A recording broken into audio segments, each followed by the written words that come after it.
आपके क्षेत्र। ब्रेक के बाद आपका स्वागत है। चलिए खबरें रफ्तार से देख लेते हैं। कोरोना वायरस के बढ़ते मामलों के बीच प्रदेश के सभी शहरों में नाइट कर्फ्यू लगाने का फैसला। ये नाइट कर्फ्यू 16 से 30 अप्रैल तक शाम 6 बजे से सुबह 5 बजे तक लागू रहेगा। नाइट कर्फ्यू शुरू होने से 1 घंटे पहले शाम 5 बजे बाजार की दुकानों को बंद करना होगा। सभी सरकारी कार्यालय शाम 4 बजे तक ही खुले रहेंगे। नई कोरोना गाइडलाइन के मुताबिक शादी समारोह में 50 लोगों की ही इजाजत होगी, जबकि अंत्येष्टि में 20 लोग ही जा सकेंगे। शैक्षणिक संस्थान, कोचिंग सेंटर्स, लाइब्रेरी पूरी तरह बंद।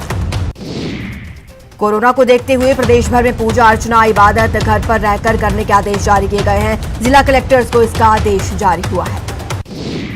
गहलोत सरकार ने कोरोना के खतरे को देखते हुए राजस्थान माध्यमिक शिक्षा बोर्ड की 10वीं 12वीं की परीक्षाएं स्थगित कर दी हैं। 8वीं 9वीं और 11वीं के छात्र अगली कक्षा के लिए प्रमोट किए जाएंगे। केंद्रीय माध्यमिक शिक्षा बोर्ड यानी सीबीएसई की 10वीं और 12वीं कक्षाओं की बोर्ड परीक्षाओं को लेकर बड़ा फैसला लिया गया। कोरोना संकट के मद्देनजर सरकार ने 10वीं बोर्ड की परीक्षाएं रद्द कर दी हैं, जबकि 12वीं की बोर्ड परीक्षाओं को आगे के लिए टाल दिया गया है।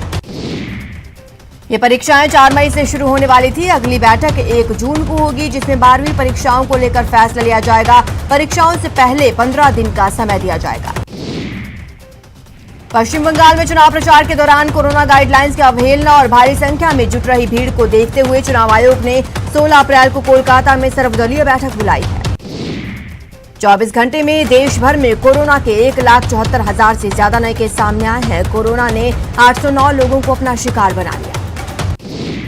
महाराष्ट्र में पिछले 24 घंटे में कोरोना के 58,000 से ज्यादा केस सामने आए। 278 लोगों की कोरोना के चलते मौत हो गई। दिल्ली में पिछले 24 घंटे में कोरोना के 17,282 नए मामले सामने आए हैं। 104 मरीजों ने दम तोड़ दिया। कोरोना के बढ़ते मामलों को देखते हुए मुख्यमंत्री अरविंद केजरीवाल ने बैठक बुलाई है। सुबह 11 बजे उपराज्यपाल के साथ समीक्षा बैठक के माध्यम से चर्चा की जाएगी। मरुधरा में भी कोरोना की रफ्तार बेकाबू होती जा रही है। पिछले 24 घंटे में 6,200 नए केस सामने आए हैं। कोरोना संक्रमित 29 लोगों ने दम तोड़ दिया। धौलपुर में कोरोना के 42 नए केस सामने आए हैं। साथ ही जिला अस्पताल में सारे बेड फुल हो गए हैं।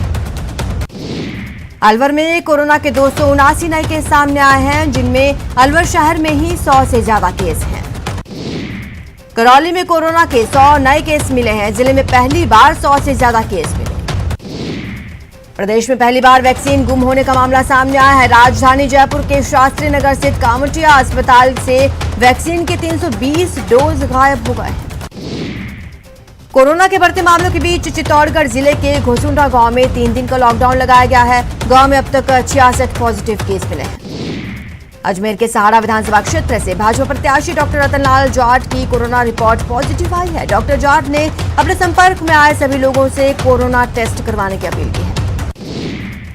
जोधपुर आर्मी बेस के एक जवान की मौत बीच रास्ते में चलते समय हो गई। आर्मी में तैनात हवलदार कोरोना वैक्सीन लगवाने आर्मी हॉस्पिटल जा रहा था। चूरू में कोरोना के एक्टिव केस 200 के पार पहुंच गए हैं। इसके बावजूद चुनावी रैलियों में गाइडलाइंस की पालना नहीं होती दिख रही।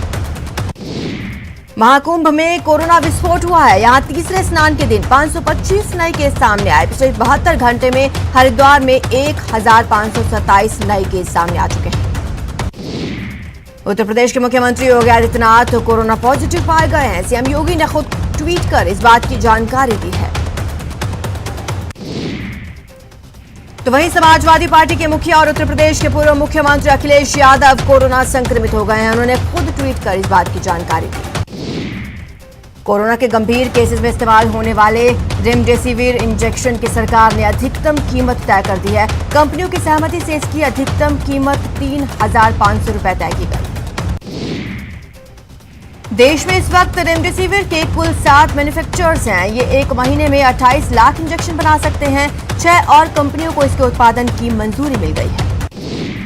सीएम गहलोत ने कोरोना के बढ़ते प्रकोप को रोकने के लिए राजनीतिक दलों के प्रतिनिधियों, धर्मगुरुओं और एनजीओ प्रतिनिधियों के साथ बैठक की। सीएम की वीसी में अजमेर से ख्वाजा गरीब नवाज की दरगाह के दीवान प्रतिनिधि, अंजुमन अध्यक्ष सहित तीर्थ गुरु पुष्कर से भी धर्मगुरु जुड़े। बढ़ते मामलों के बीच सभी ने लॉकडाउन न लगाने की अपील करते हुए सख्ती और जागरूकता बढ़ाने पर जोर दिया।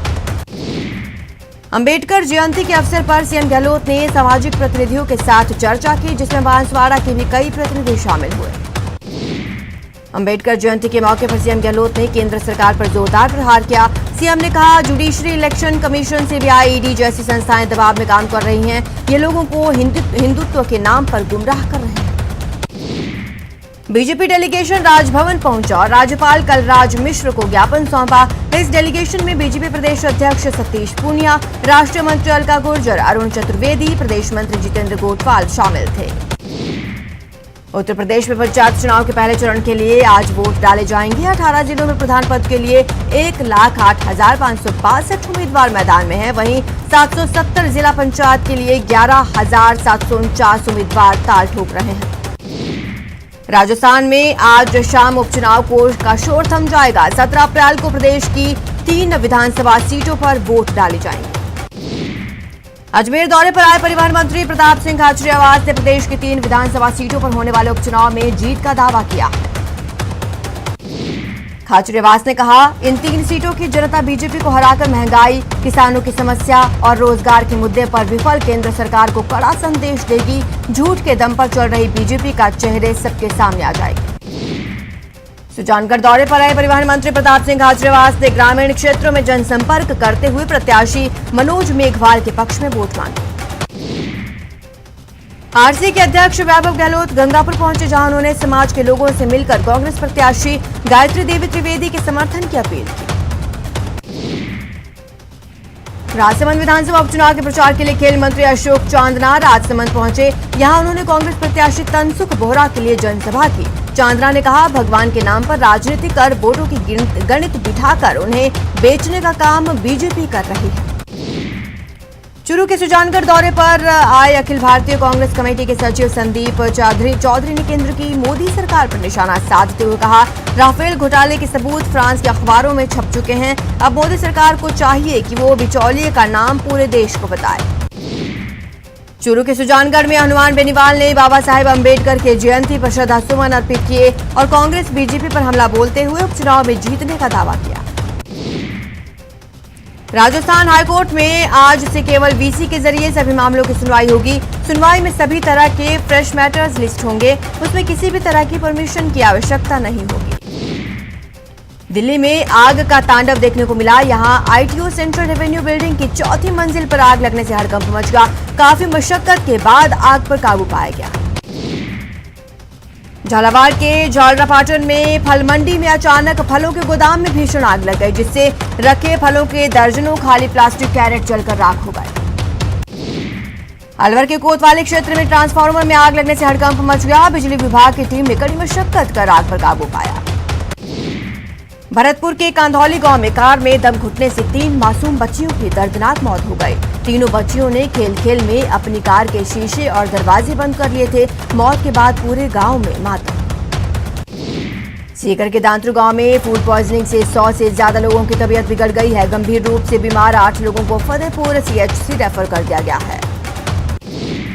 बाड़मेर में 3 दिन से चल रहा धरना 4थे दिन भी जारी रहेगा। डीसी, आईजी, डीएम, एसपी के साथ हुई वार्ता में कुछ मांगों पर सहमति बनी। हालांकि 2017 में दर्ज एक मामले को रीओपन किया जाएगा।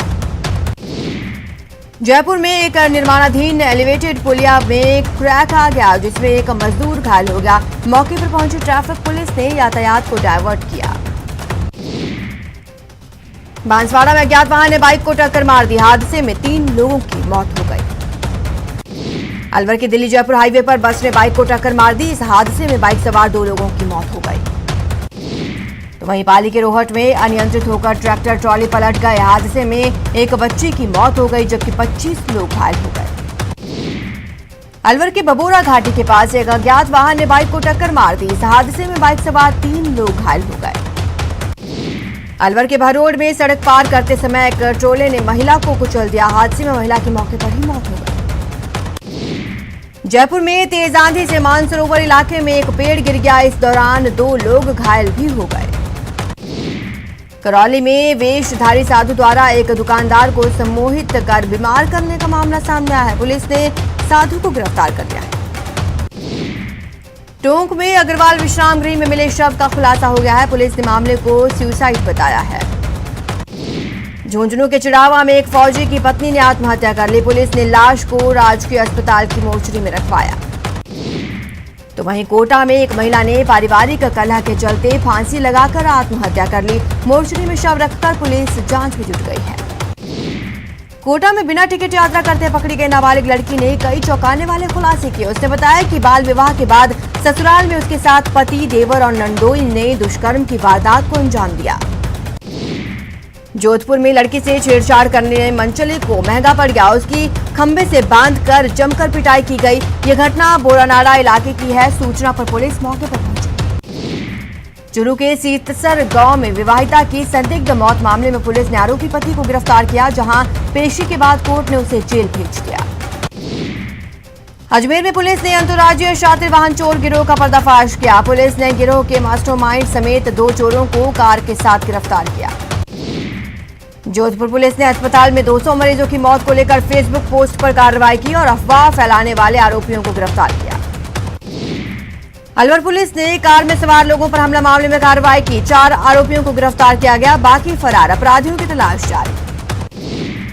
डूंगरपुर पुलिस ने ऑनलाइन ठगी करने वाले अंतर्राज्यीय गिरोह का पर्दाफाश किया। पुलिस ने अलग अलग राज्यों के रहने वाले गिरोह के 5 सदस्यों को गिरफ्तार किया। जयपुर के भांकरी बस स्टैंड पर अवैध रूप से चल रही शराब ब्रांच पर छापा मारा गया। मौके से एक आरोपी को गिरफ्तार कर अंग्रेजी और देशी शराब की 70 पेटियां जब्त की गई। अलवर में जमीनी विवाद में बुजुर्ग की हत्या के मामले में पुलिस ने 3 महिलाओं को गिरफ्तार किया है। करौली में नाबालिग बालिका के साथ दुष्कर्म के मामले में आरोपियों की गिरफ्तारी की मांग को लेकर राष्ट्रीय मानवाधिकार सुरक्षा फाउंडेशन के राष्ट्रीय अध्यक्ष गिरिराज प्रसाद गुप्ता के नेतृत्व में डीएसपी को ज्ञापन सौंपा। चुरू के सुजानगढ़ में आबकारी विभाग ने खेत से 35 पेटी अवैध शराब बरामद की। पुलिस ने खेत के मालिक के खिलाफ मुकदमा दर्ज कर लिया है। राजसमंद की बरार और हमेला की वैर पंचायत में शराबबंदी के अभियान को बड़ा झटका लगा। कोरोना संक्रमण के बढ़ते प्रभाव और पुलिस से जाब्ता की कमी के चलते जिला कलेक्टर ने 15 अप्रैल को प्रस्तावित मतदान को स्थगित कर दिया। महाराणा प्रताप पर कटारिया के बयान के विरोध में राजसमंद में सर्व समाज के लोगों ने प्रताप और राणा पूजा की प्रतिमा पर माल्यार्पण कर अपना विरोध जताया। चुरू में गर्भस्थ शिशु संरक्षण समिति की रथ यात्रा का तारानगर पहुंचने पर स्वागत किया गया। कन्या भ्रूण हत्या रोकथाम के संदेश के लिए ये रथ यात्रा निकाली जा रही है। करौली की खोरी में पंचायत भवन का सपोटरा विधायक रमेश मीणा ने लोकार्पण किया। अलवर जिले में रोजगार विभाग ने एक नई पहल शुरू की है। शहर के 10 स्कूलों के बच्चों का ऑनलाइन टेस्ट लिया जाएगा।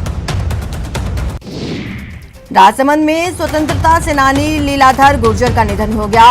राजकीय सम्मान के साथ उनका अंतिम संस्कार किया गया। इस बुलेटिन में फिलहाल इतना ही। ज्यादा जानकारी के लिए आप बने रहें हमारे साथ और देखते रहिए न्यूज़ 18 राजस्थान।